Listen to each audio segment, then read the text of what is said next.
Well, good morning, everybody. I'm Craig Arrington, Vice President of Marketing for Wrangler. I want to welcome you all here this morning to Jeansboro Day. So welcome. We're glad to have everybody, both Wrangler employees as well as people from the community as well. I'm going to talk a little bit later about Jeansboro Day and what that means to Wrangler and what that means to the community. But what I want to do right now is hand it off to these three really special guests that we have here visiting with us today. We're really excited with Wrangler history.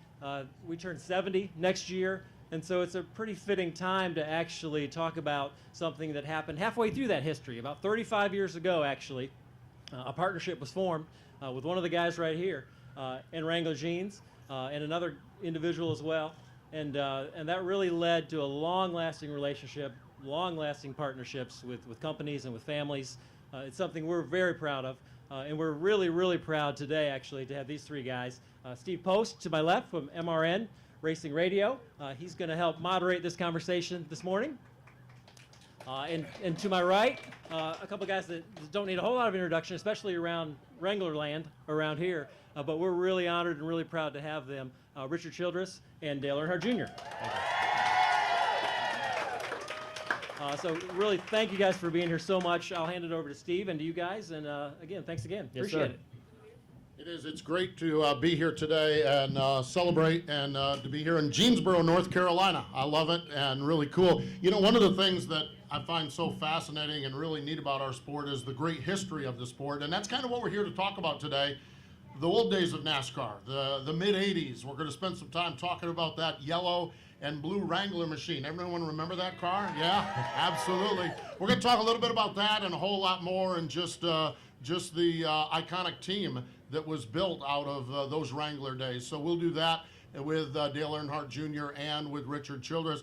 I think before we get to that stage, though, if you follow 2016 NASCAR, you know Dale Earnhardt Jr. on the sidelines right now. Just really an update. First off, Junior, we'll talk about this historic stuff, but how are you? How are you doing? How's the recovery coming? It's coming along pretty good. We got dinged up. We had a lot of wrecks this year and got dinged up pretty good. Started having some issues with some concussion symptoms several weeks after a wreck at Michigan, and knew right away we needed to go get looked at, and I've got some great doctors in Pittsburgh that I've worked with in the past. I had a concussion in 2012, and they helped me a lot.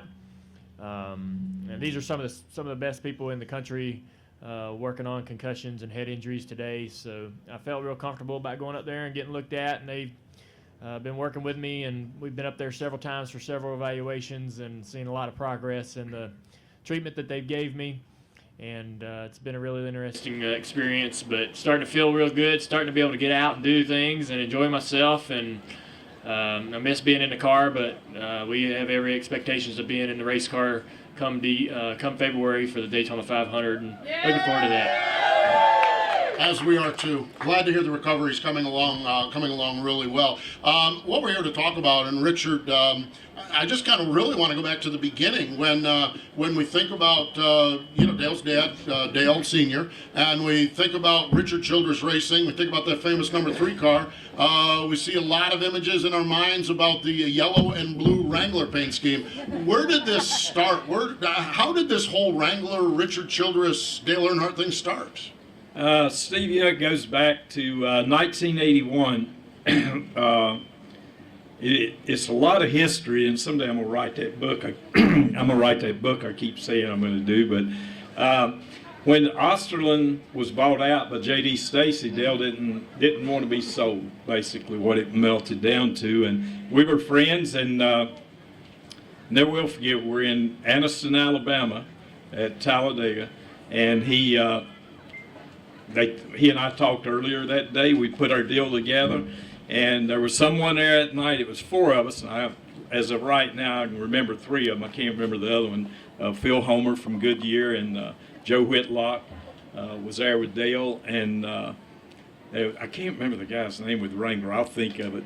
I see his face. That's old-timers. But so we put our deal together for 10 races, the final 10 races of '81, and that's kind of when the history started, and that was one of the biggest breaks in RCR, the history and for Richard Childress. I wasn't ready to get out of the car, but I knew the opportunity was there. And I didn't want to pass a great opportunity. I knew Dale was a championship driver, and we ran good, but I knew we didn't have what it took to run him for a championship. So he ended up going to Budmore. It's a long story there, so I don't want to take up the whole time talking about it.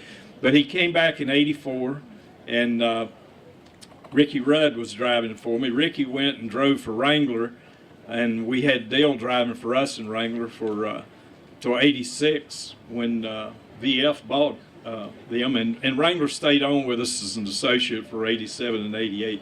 So we got a long history, and then coming back to Dale Jr. winning, I think it was 2010, was it? Yeah. So winning in a Wrangler car, number 3, which it was great. Just great history and great times, and I always looked at the Earnhardt as family, and still look at them as family. Dale, what do you recall as a youngster at this point? When's your first recollection of your dad, maybe Richard, the Wrangler colors? What are things that you remember about that era or that period of time? I remember coming up to Greensboro. Dad would come up here for conversations with Wrangler, and I remember coming up here with him one time, and David Allen worked with Wrangler at that time. And David had some packaging tape and stuck it together and said he'd give me $20 if I could pull it apart. And I spent all day trying to get that thing apart. But that was right here in Greensboro, probably 1982. I remember all my younger years going to the racetrack from 81 to 87. Dad being in a blue and yellow Wrangler car every single week. Blue and yellow was our favorite colors. Every pair of jeans we had in the house was Wrangler jeans. Dad and Teresa were adamant that we wore our Wranglers everywhere we went, and that was just part of the deal. That was part of being in the family and being part of the NASCAR family. There's no loyalty like what you see in NASCAR as far as brand loyalty, not only within the drivers and their families, but the fans that follow those particular drivers. Everywhere I go, people ask me if I've got my Wranglers on, and they recognize the marketing and know the history of the relationship, not only with me but my father as well, and they expect and anticipate that those Wranglers are on there. So it's amazing to me, that the relationship has spanned so many years. My father first had Wrangler on the side of his car at the end of the 1980 season. He won the championship with Wrangler on the quarter panel of his car racing at Ontario in 1980 for the final race of the season, and then went into 1981 with Wrangler as a full-time sponsor, and we're still working together today, and very proud of that relationship and very proud that it spans so many years. Typically relationships just don't last that long, so it says a lot about Wrangler and what they get out of the sport itself, their connection to race fans, and the legacy of the Earnhardt family and Richard and everything that Richard and Dad did together. They really built a great relationship that stood the test of time. We were talking, Richard, you and I were talking back, we were looking at the wall back there, and folks, if you haven't been inside the building, the historical wall is absolutely amazing. And Richard, I think what makes this really neat and authentic is you were sharing, as we were going through this, you were sharing that you were a Wrangler guy before the race car was yellow and blue. Actually, Wrangler jeans, in your mind, go back to even your childhood? Yeah, I can never will forget watching an old Western and watching these kids come into a dude ranch, and they were, I can't remember where they were from, but they had these brand new jeans, and this guy took his Wranglers and threw them in the mud and kicked them around and got them dirty. Said, "Man, you never wear a brand new pair of jeans to a dude ranch." So that's when I kind of decided that's the jeans I wanted to wear, and that's all I've ever worn was Wranglers, and still do today. Really neat. Okay, I think that first race, was the first race, correct me if I'm wrong, Bristol? Was that first race where Dale drove for you? Was that at Bristol? I think the very first one was Michigan. Okay, Michigan. Okay. And then we went to Bristol, and we got wrecked on pit road. But we had something special, and Dale and I hunted together in South Carolina, and we just had so much in common, and we built a bond and a friendship that was incredible, and we all miss him today like we did the day he left us. So it's just one of them things that I can't thank Wrangler enough for putting us together back in the day. They were the ones that stepped up, and I'll tell one quick story. I don't like to keep talking, but you're good. These are stories. At the end of that year, I'd borrowed all the money I could on my house and borrowed everything I could to run those 10 races with Dale, and I was still in debt, $75,000. And I don't know how many of you, a lot of you wouldn't know, but Ed Bowman was the CEO here of Wrangler. I see that lady shaking her head. And Bob O'Dear was the guy that I was thinking about. You remember Bob O'Dear? And so he asked me, so, well, how did you end up? And I knew Vivian and Ed. I said, well, I still owe quite a bit of money. I'd borrowed what I did. They gave me $50,000 extra, so that really helped me go to the next stage. So Yeah, I remember the race at Bristol where y'all had the accident on pit road, that second race that Dad drove for you in 1981. I was there, and I know that because one of my most favorite photos of me and my father is they basically had these two tires stacked one on top of the other, and I'm standing in the wheel to get a better perspective to watch the race, and I must have been 7 years old, but Dad's standing with me, and we're both kind of watching the rest of the race. The car's in the background, too damaged to compete and continue, but my favorite photo of me and my father actually happened that day at Bristol. And I remember that year when the switch between him driving for Rod and then eventually driving your car happened. And in the middle of the season, it was uncommon for that to happen, for a guy to go from one team to another, and there was a lot of uncertainty, but none of us knew then just what exactly was going to happen over the next 5 years. It was pretty incredible. Amazing ride, it really was. Richard, what was there about Dale that you wanted him in your car? I mean, you were a race car driver, and for a race car driver to get out of a race car, it's got to be pretty drastic. I mean, you wanted to drive the car yourself, and you had been a driver. What was it about Dale that made you say, man, that's the guy I want in my car? You know, I can remember going back to, and I've still got the photos, going back to 75 or 76. And even a little before that, my brother worked at Caraway Speedway. And Dale and Butch Lindley was racing that night. And he called me that next Sunday morning. He said, if you ever get a chance to put this guy in your car, Dale Earnhardt said he come across the finish line up on the wall and outrun Butch Lindley. This was at Caraway Speedway. So that's the first time I can remember hearing about Dale. And then I raced against him, I guess it was 77 or 78. And we were at Metrolina Speedway, and I won the race. I kind of wrecked with Cale. My brakes give out, I think is what I told him. But I won the race. Dale finished second, and he came by the trailer, and he says, next time I race you, I will beat you. And that's just part of the history that goes back. I never will forget. He was driving Walter Ballard's car that day. Wow. That old number 30 car. And or maybe he was driving Tommy Houston's car. I can't remember. No, Cale was driving Tommy Houston's, and Dale was driving Walter Ballard's car. That goes back in the 70s. So then we just became friends after that, and I think he started driving the Ed Negree's car back in one of the first time, and we just became friends and talked, and the opportunity came along, and I said, man, I got to take this. He's too good to refuse. I knew he was a champion. He won the championship a year before in '80, and for him to come to a little small team like ours, that's so much history that I'd love to tell some of those stories someday. Neat stuff, really is. Junior, when every driver is looking for that perfect combination. You got to have the team owner that matches up with you. You got to have the crew chief. You got to have all the guys and everything.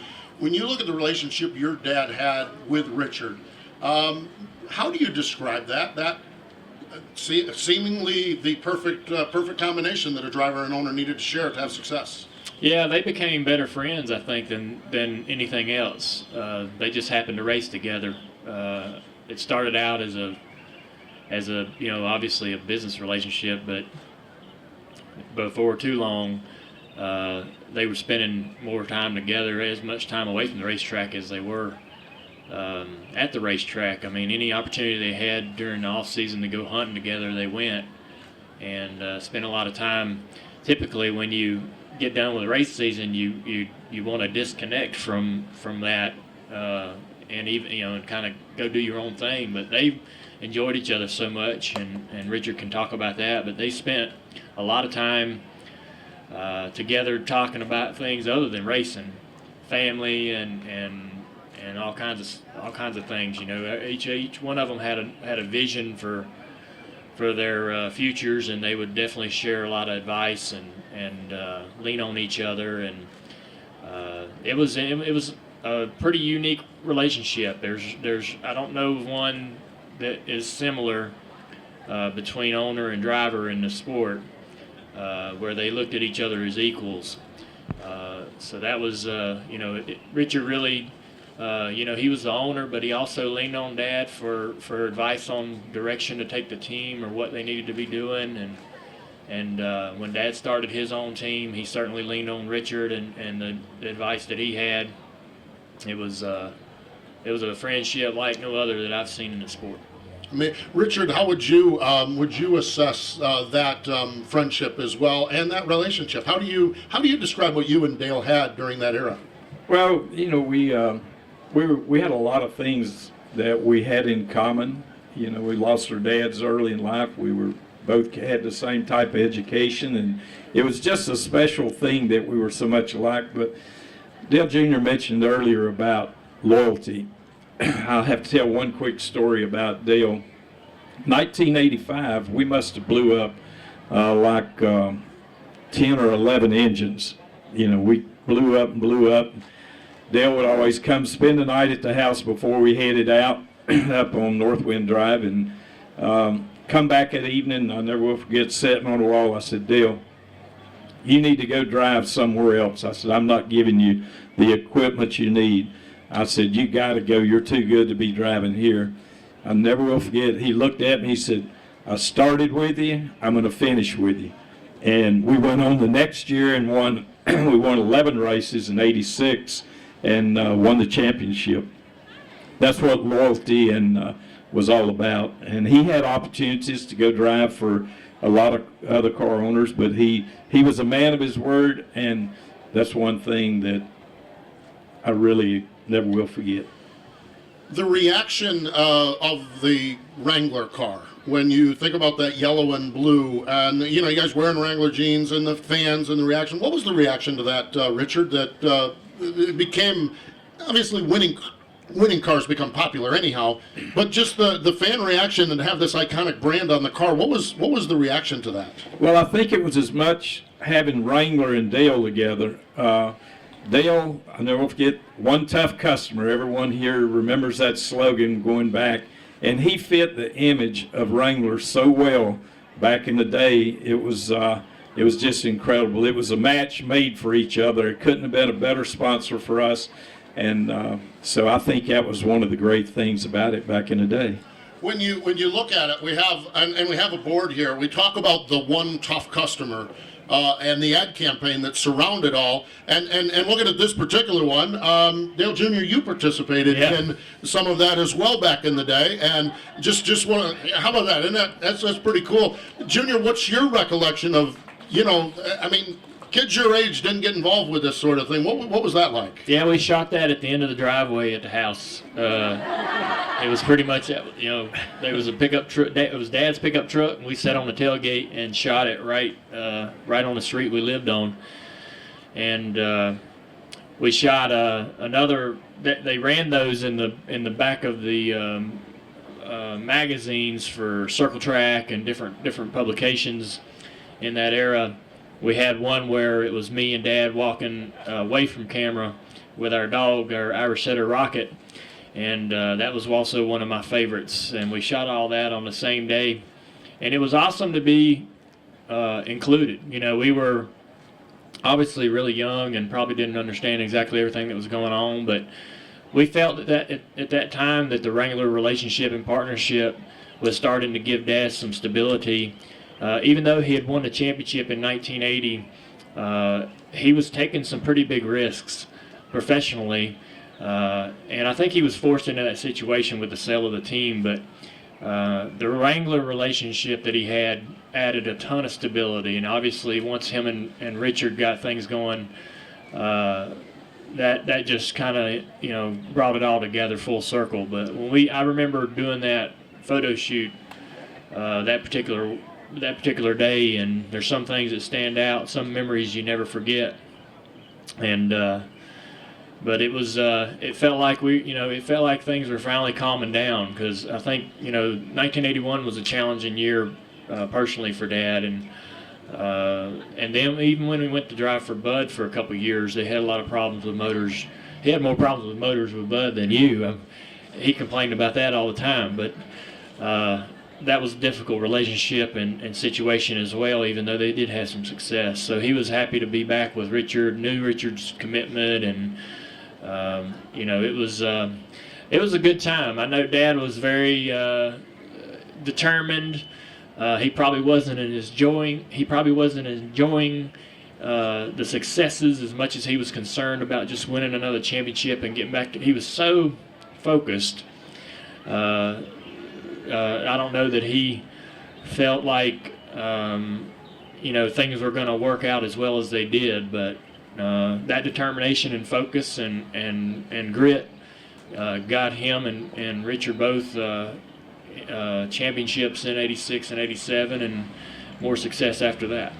We live now in 2016 in such a connected world. I'm curious, Dale, when this is done and your picture is all over these magazines, did your buddies at school, did they see this stuff, or it was a different time? I know it's tough to visualize how connected we are now, but did you get any feedback from the kids at school or anything, or was it just kind of a separate world? It was a totally separate world. Back then, racing was a very very small circle, and even up until I was graduating high school, not a lot of my friends or other kids at school watched races or really understood who my dad was, and that wasn't any advantage at all, really, to be honest with you. But it was, racing was such a small world back then in the early 80s compared to what it is now, and we didn't have the ability to market and reach the audiences that we can today with social media and everything else going on. It's completely different these days, where information is instant. But it was a lot of fun, just and I kind of enjoyed how small that world was back then. Maybe it was a good thing that we were what we were, because it was it was a very challenging time. Financially it was difficult for everybody involved, and the sport itself was growing so quickly, and expenses and the cost to run was skyrocketing year after year. So it was a lot to take in, but Dad was right in the middle of it, and it was awesome to be a part of it, and still is today. Want to talk about another one of the One Tough customers. This one to you, Richard. Willie Nelson joined Richard and Dale. I believe learning backstage here, maybe this took place in San Francisco, but Willie Nelson joining you for this. When did you realize you're going to do stuff with Willie Nelson? Because at the time, Willie Nelson was, he's still Willie Nelson, but at the time he was Entertainer of the Year, top of his game, if you will. What was that like to be involved with characters like Willie on this? It goes back to David Allen, and David and Willie was really good friends, and David Allen, who worked for Wrangler back in the day, put this shoot together, and I never will forget, and I'm going to tell it since it probably wouldn't be no surprise to anybody. But we were in San Francisco, and I came in from hunting in British Columbia, and I think Dale and I ate at just one of the really neat seafood restaurants there at night. So we got up early the next morning, and so Dale and I were sitting there waiting. I was expecting Willie to come out with a cowboy hat and everything. He came out with a baseball hat, don't remember what was on it, had on a baseball hat and a members only jacket, a black members only jacket. Nobody, that was his disguise back in the day. Well, you're shaking your head, you probably know what I mean. So he jumps in the limo, shakes hands. That's the first time I met him. I'm not sure it was Dale. But he sat over there and fired up a joint and started smoking on his joint and leaned over like that. Me and Dale said, no, we're going to drink some whiskey later. So he went on. That was a story with that photo shoot right there. The reason he was smiling. There we go. How about that? There you go, behind the scenes. That's no surprise to anyone, though. No. I was going to ask you if you've ever been on the bus with Willie, but I guess in the limo might even be better than the bus. But, I was on the bus a couple of times. Yes, indeed, exactly. Did you realize at the time what was? I mean, you're now you're in the stratosphere as far as where you were going, but also where you were taking NASCAR as a sport to tie a legend in Dale Earnhardt and a legend in Willie Nelson. Did you even at the time realize what you were taking the sport as a whole to? I don't think Dale or I either one. All we concentrated or focused on was going out and winning races and doing everything we could to make a run for a championship. And well, one of Dale's sayings was, if we do it right on the racetrack, we don't have to worry about nothing else. And that was one of the things that we just never gave it a thought. But Dale Earnhardt, and you think back of the history, what he contributed to this sport today is unbelievable. Because, I mean, he's just carried the sport to another level. And then at 2000 or 2001, the sport was really moving. And I'll tell you, he's the one, Dale Earnhardt himself, not as much RCR, but himself, what he did with NASCAR and what he did with our sport, we're all reaping the harvest of that today. Certainly are. That's for sure. Dale, do you remember, now we talked about you in some of the ads, do you remember the Willie Nelson, remember your dad in a photo shoot with Willie? Do you remember any of the other things or that one particular that come to mind as a kid, watching your dad do all of this really cool stuff? Yeah, I don't. I remember that one at the end of the driveway. That was at a very young age, and right at the beginning of the Wrangler relationship. I remember the talk of Willie becoming kind of part of the program, and Dad had one tough customer and on the back of the car, and they were cross promoting that with Willie's tour, and so it was a pretty neat deal at that age. I didn't look at Dad as a celebrity or a famous person. I didn't look at any of the drivers or the sport as a big deal popularity wise. So we were all pretty giddy that Willie Nelson was involved in anything we were doing. It was rare when you got to have the opportunity to meet someone like that. I didn't meet Willie till much later, but Dad, that was just kind of the beginning of noticing the notoriety of the sport growing and it becoming more mainstream. People wanting to meet my father or include him in any kind of marketing plan that would include other folks like Willie was just kind of starting to happen. So it's pretty neat. And Dad was real smart and savvy and a great businessman and certainly took great advantage of the opportunities to market himself. And they got more and more clever throughout the years to grab on to things that were like the Intimidator identity and the perception that he was this Intimidator. The Man in Black and all that stuff that came on down the road. I mean, they were pretty savvy about taking advantage and using that and creating a persona. It worked for him off the racetrack, but it also worked for him on the racetrack. Some of them drivers actually believed all that. So they were pretty smart, and I think those ads, as innocent as they are, were the beginnings of my father kind of understanding that it wasn't all about just driving the car. Being an asset to your partners and being an asset to Wrangler at that particular time was something that he was starting to understand how important that was. So it's pretty cool. He was intimidating on the track, wasn't he, Richard? Oh yeah, I've never seen him do anything wrong. I've seen a few guys, back into him on the track, but he never. In my vision, he was. Never wrong. Never. I think one of the other interesting things about that era with the one tough customer, not only were we seeing Dale marketed, promoted by Wrangler, but even the car, the Wrangler jeans machine, the car became famous. And I understand we had the STP 43 before that. I get that, but the car became famous. But you guys you had one tough customer was even the crew on the car. And you even brought those guys, the Chocolate Myers of the world, you even brought those guys into that. That was uncharted territory in that time. Yeah, we won the pit crew championship they had it in Rockingham. And they were called the Junkyard Dogs. So I hope everyone here gets the opportunity to visit our museum. We got a lot of the Wrangler cars still in there.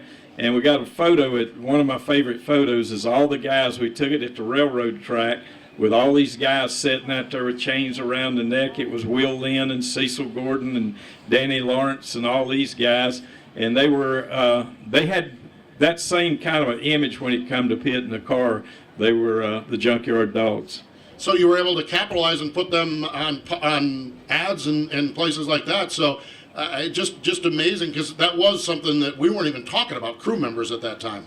Yeah, and I think Wrangler had a lot to do with it. They used them in some different ads in different places, and it was one of the neatest times in my whole career. I look back at been very fortunate, number one, to be an American, but to be involved in that era where it was really, really a lot of fun. Today it's still fun, but it's not like it was then. We'd go to the racetrack, and we knew we were the car to beat that day. It didn't matter where we went or what we were doing.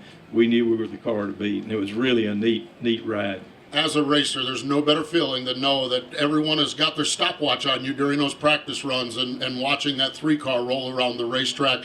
So let's fast forward a few years. We've talked a lot about the mid-'80s. Let's look at 2010, when all of a sudden the word started to buzz about that the Wrangler number 3 car was going to come back in the NASCAR Nationwide Series, I believe it was at that time, the Xfinity Series as we know it now. Junior, how did that all come about, getting the chance to drive the Wrangler number 3 car at Daytona? Well, I'd had a relationship with Wrangler, a personal service agreement for many years. We'd never really entertained the idea of driving a Wrangler car, but I had always wanted to. And I have my favorite paint scheme that Dad drove with the Wrangler car was when he was with Richard in '81. The yellow nose with the stripes across the hood. Just a beautiful, simple scheme. And a lot of people would assume that and know that the '86, '87 Monte Carlo is very much more popular, but I just really enjoyed how simple and clean that scheme looked, and I just wanted to drive a Wrangler car one time, and we spoke to Wrangler about the possibility. They were on board, and we got with Richard about the number, and he was on board, and we talked with Teresa, and everybody just sort of came together to make this happen. And I was just excited, I guess, about the fact that I was going to get to do this. And then once we got to the racetrack, I realized there was a whole nother piece of pie full of pressure that I didn't even think about, and that was winning the race. So I was just thinking, I just daydreamed in my head all these years as a kid, and up until that day of driving a Wrangler car painted up like my father's, but never thought about the pressure of winning the event and what that might feel like or be like. And it was incredible. All through practice and qualifying, even before the race started, I felt this really this pressure building and this intense anxiety about how well I needed to do or how well people were expecting me to do. We had a great car capable of winning, but just everything needed to go right. And it ended up doing really good. The race started out, I remember it was a really slick racetrack, and handling was real critical in the race, and we On new tires, everybody seemed to be pretty even, but as the tires wore out, our car handled much better than most other guys, and we sort of, got our way up toward the front as the runs went on, and got toward the lead midway through the race, and were able to hold it pretty much for the rest of the event.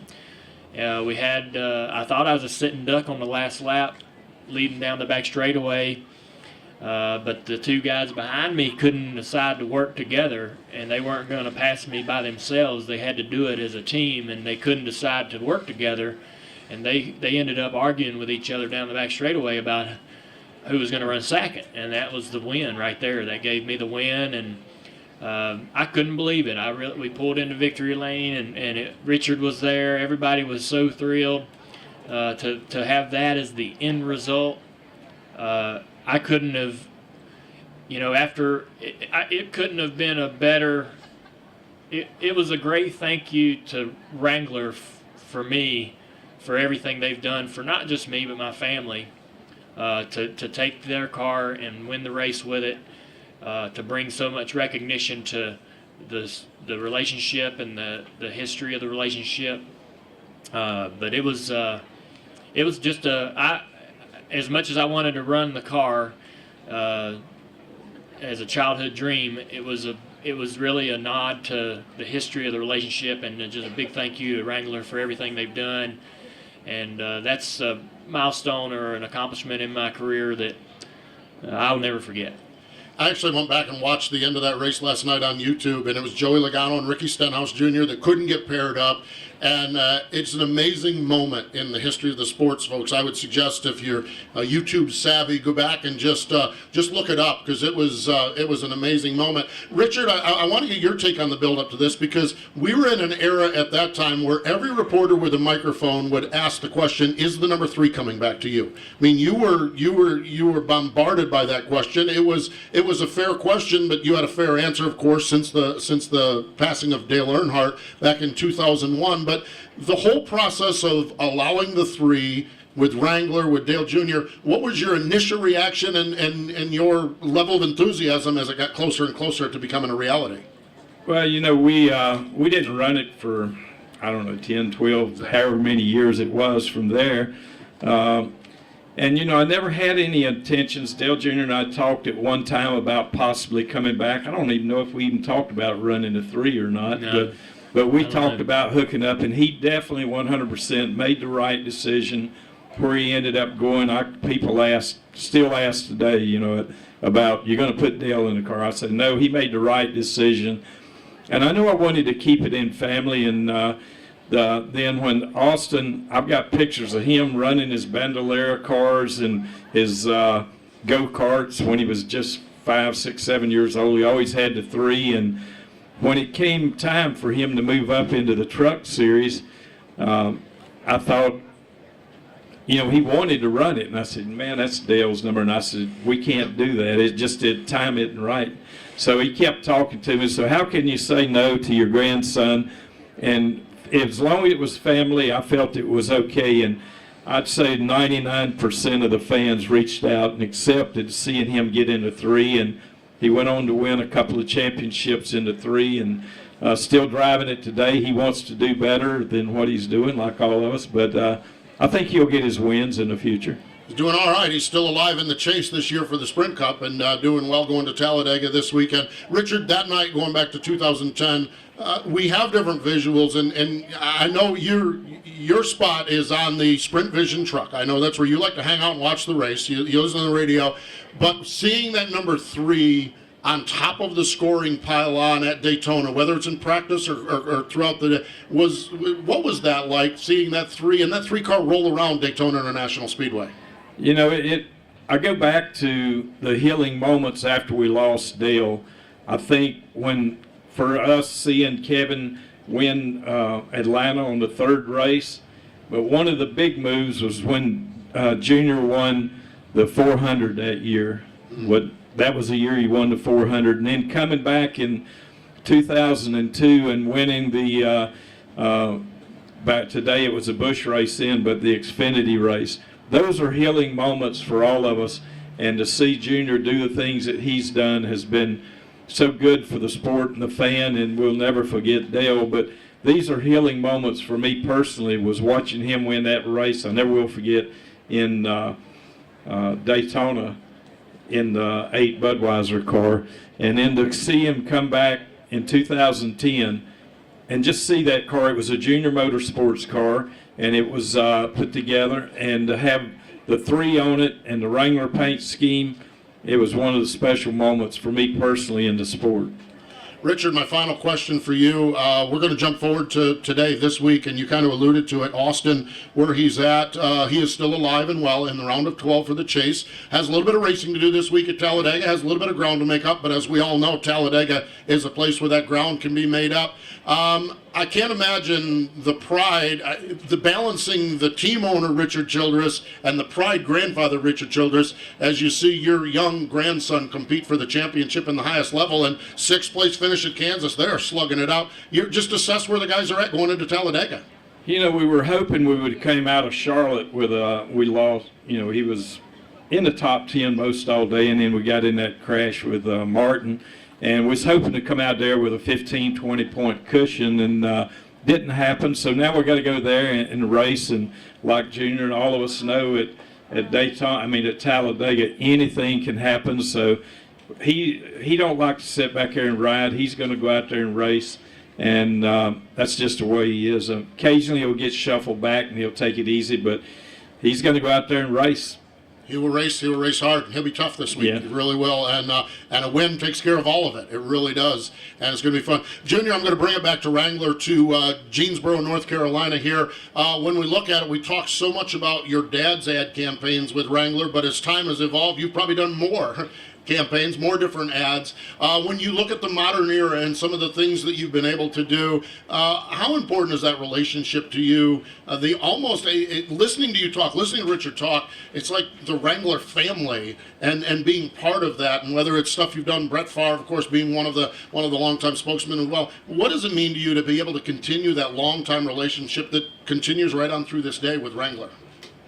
Yeah, I'm thankful that Wrangler wants to continue the relationship, that they feel like it's valuable to them. We've worked with the same film and production crew every time that we've done all of our shoots year after year after year. There's a lot of good consistency in the way the ads look and feel. They're first class, and it's recognizable. One of the great things about the Wrangler ads is that they run not only just during the racing events and so forth. A lot of our partners will run their ads typically just mainly around the motorsports events and network telecasts of the events.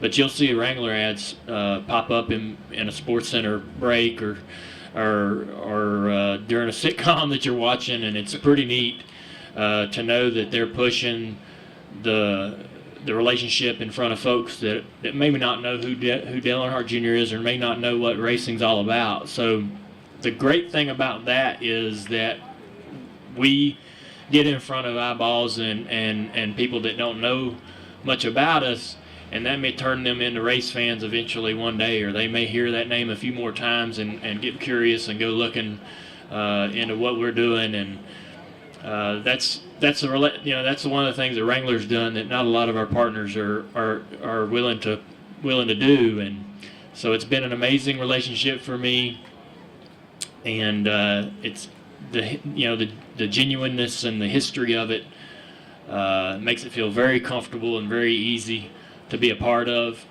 And they're very easy people to work with, and I think that everything that Richard and my father built with the relationship with Wrangler is just something I'm glad to be a part of and continue to work with. So I just kind of became part of the family,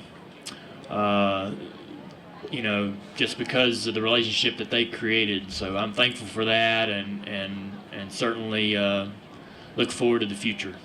Gentlemen, we appreciate your time. Thanks for joining us here in Jeansboro, North Thank you. Carolina. Ladies and gentlemen, Richard Childress and Dale Earnhardt Jr. joining us here today. Hi, folks. Dale, Richard, Steve, we really appreciate you being here today to help us celebrate the day and really enjoyed the interesting conversation, so thank you. So I'm Tom Waldron. I'm president of Wrangler, and thank you all for coming out to celebrate Jeansboro Day with us. And, you know, we talked a lot about family, and there's been a lot of mentions of family, and we truly believe that and feel that, and it's like, Thank you. it's very deep. And so in a very, very small token of our appreciation, we have created a statue that we'd love to get your signature on.